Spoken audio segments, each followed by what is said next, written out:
Hello everyone. In this video, I will show you how can you download Brave browser on your computer. So for downloading it, you have to open any web browser. So you can use Microsoft Edge too if you don't have Chrome. So now search here for the Brave browser. Now go to this first link.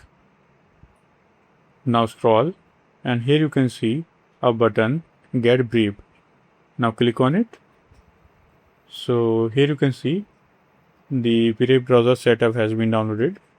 Now double click it to launch the setup on your computer. So if any pop-up shows on your screen, click on yes. So it is now connecting to internet and downloading. So here you can see it is under the downloading.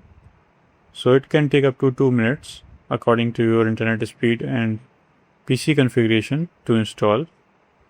So let's wait till the installation ends and then I will show you how can you install and open the web browser.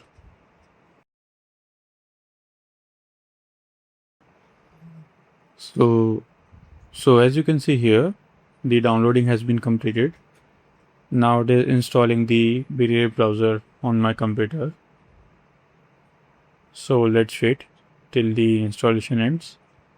It can actually take up to 2 minutes to download and install according to your internet speed and PC configurations. So the installation is completed and now the Brave browser is launched on my computer. So here you can see we are inside the Brave browser. So now I can search here whatever I want. So this is how you can download Brave browser on your computer. So I hope this video is helpful for you. If you found this video helpful, please do like, share and subscribe. And thanks for watching.